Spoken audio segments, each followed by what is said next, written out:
Hello out there, my delightful little ghouls and goblins, and welcome back to the fog.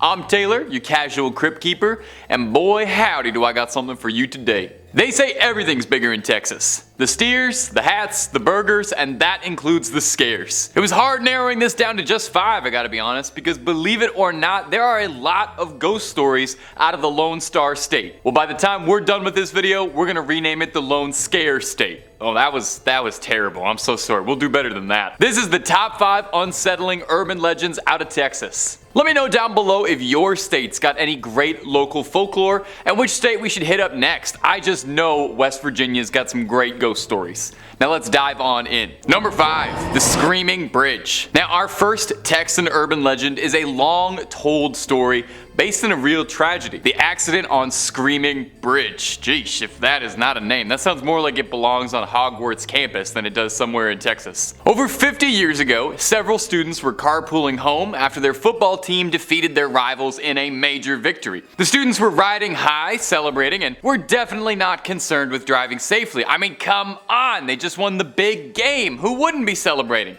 The bridge running through Arlington's River Legacy Park was wide enough to accommodate maybe one car at a time, if that. And the students were hollering and hooting and not even remotely looking at the road, drowning out the outside world and focused on themselves and this beautiful moment in time, not worrying about their future, their surroundings, the car speeding towards them. Unfortunately, by the time anyone could realize what was happening, it was too late to stop it. The cars collided, erupting in a horrifying explosion, claiming the lives tragically of every single person involved in this crash. Now this bridge can only be accessed by foot now. It was then given the name Screaming Bridge in honor of the horrible events that had happened up there. Now local legends state that if you do journey up to Screaming Bridge and you stand looking right over at the river, you'll be able to see the apparitions of tombstones of all the victims. Goes a little further though. Visit up at midnight on the day of the crash, the anniversary. They say you're able to hear the screeching of the cars and the screaming of the victims. Hence, Screaming Bridge. Scary, scary stuff. I'm probably gonna take a little detour if I'm ever down in Arlington. I think I'm good. I'm sure there are plenty of non-haunted bridges for me to keep my feet on. And if you're looking for way more scary content, Top 5 Scary is the place to be. We've got urban legends from across the globe, horror movies, true tales, cryptids, ghosts, aliens, just about everything scary you could shake a stick at. So stay subscribed, but way more importantly, stay scared. And hey, stay watching this video, okay, before you check out the rest of the channel. We got way more cryptids and urban legends to go. Number 4, the Chupacabra. The Chupacabra is one of my absolute favorite cryptids out there. I love the variants and sightings and legends because sometimes, depending on who's telling the story, the Chupacabra is described as being like an alien, reptilian, like horrible little goblin guy that runs around on all 4s and is from another planet and sucking all the goats. And then sometimes in some stories, the Chupacabra is just like a weird looking dog. I love it. Not all cryptids need complicated lore. Sometimes they're just a weird looking dog. Now, legends of the Chupacabra stemmed initially from Puerto Rico. Most cryptozoologists believe with stories dating back to the 1970s. Livestock was found going missing all around this one small town, Mocha, and were initially assumed to be the work of some cult, but later reported to be thought to be the cause of an animal, as all the livestock found had bite marks and their bodies bled dry. Now the name Chupacabra literally translates to goat sucker, which is so funny that when you learn that, it is impossible to ever unlearn that. Now this creature is a widespread phenomenon reported across the Southwest and Mexico, but Texas of all places seems to be a real hotbed for the creature. One very determined author, Ben Radford, who's a researcher at the Center for Skeptical Inquiry, and he even penned a book appropriately titled Tracking the Chupacabra, says that Texas is a Chupacabra factory, one of the foremost places in the world associated with the beast. One of the more recent sightings and one of the more viral ones that was going around was a few years ago in Amarillo. A zoo's security camera captured weird footage of a creature standing on its back legs that looks a whole lot like a Chupacabra or Crash Bandicoot. You decide for yourself. Number 3, the Black-Eyed Children. Our next entry details the paranormal sighting of a cryptid called the Black-Eyed Children. Nailing down the first earliest sighting of Black-Eyed Children ever is difficult since there are some conflicting reports, but most people tend to agree that the first widely recognized instance of this was from a journalist in Texas in 1996 all the way down in Abilene. Brian Bethel was a journalist working at the time, and he said he stopped in a parking lot near a movie theater to write a check. He heard a knocking on the door of his car, and he looked up from his pen and paper and said, and I'm quoting him on this, he said he felt a soul-racking fear looking out at a boy and his younger brother. The boy told Bethel that he and his younger brother both wanted to catch a movie, but they didn't have any money. Bethel was uncomfortable with this, but dismissed it as just having the jitters. The two kids told him that, hey, we're just kids, nothing to be scared of, and that they didn't have any weapons, which is, that's a totally normal thing that kids would say to you in a parking lot all the time to calm you down. Bethel told the boys that the movie they wanted to see was already playing and they wouldn't be able to make it in time. Since this was in 1996, we can only speculate on what they wanted to see, but I'm pretty sure it was the Arnold Schwarzenegger classic Jingle All the Way. Anyway, Bethel said when he broke eye contact with the young little weirdos, he found himself completely swallowed by his own fear. The boy's eyes then became completely black, obsidian as midnight on a moonless night. Bethel's story kickstarted a number of sightings of these black-eyed children across Texas and even showing up in other states. No one's got any idea just what they were or what they wanted really. What are they? What are their goals? Were they even human or just creatures sort of masquerading as humans? And did they really just want to see a movie and maybe he should have just driven them down to the Cineplex? We may never get answers on that one. Number 2, the Candy Lady. Now our next story is a real sweet one. It details an old urban legend about a nightmarish figure named the Candy Lady. Does she know the Candy Man, do you reckon?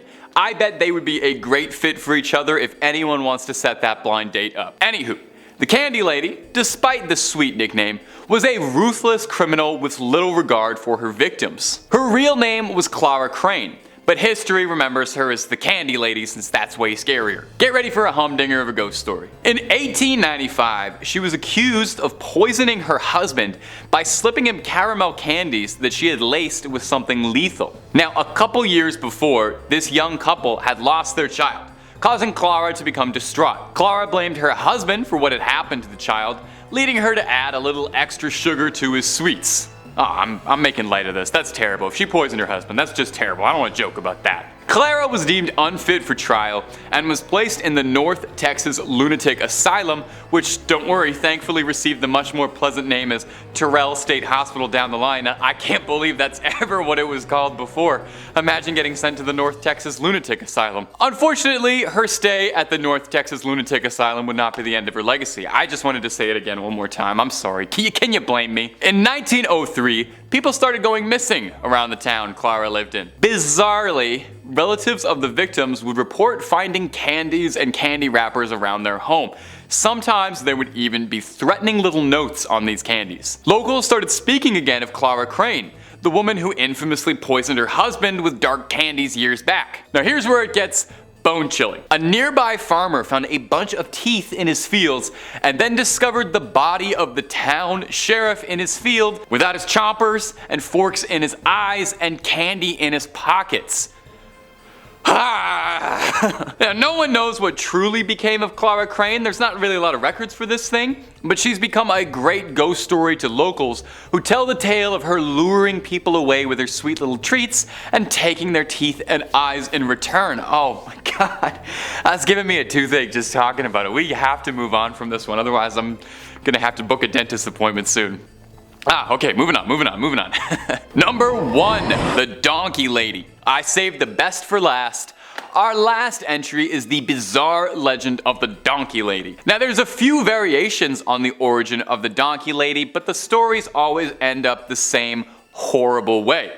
And we'll get there in just a minute, but let's take it all the way back to the start. And to go back to the start, we gotta go sometime in the mid 1800s. The story goes that there was a family that lived near Elm Creek, way down in San Antonio. They had a modest farm property, a husband, a wife, and their children. One day, a $5 man from up north rode past their property and taunted the family for the donkey that they had. Not sure why you'd do that. He's clearly never seen a fistful of dollars. You never make fun of a man's mule. It's the fastest way to end up in a coffin. Anyway, the mule didn't take too kindly to being laughed at and bit the man over his taunting. This man was enraged and beat the donkey within an inch of its life, at which point the mother of the family came out and started to pelt rocks at this strange traveling donkey hater. The man couldn't just leave well enough alone, because as legend goes, later that night he brought a posse back to come burn down the farmhouse and blocked up all the exits to burn them inside, all over a donkey, allegedly. The farmhouse went up in flames. The only survivor, tragically, was the wife who initially had come to the donkey's defense.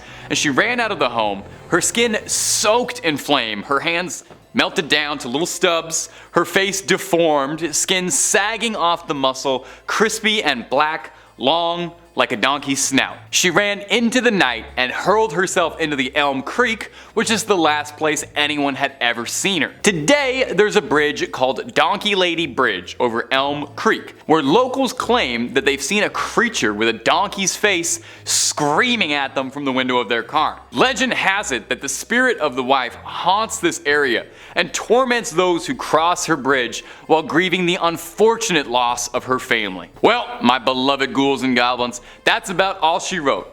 I had a real blast doing this video. Thanks for watching. Creep on creeping on, and hey, hopefully I'll see you in the next one, okay? Take it easy now.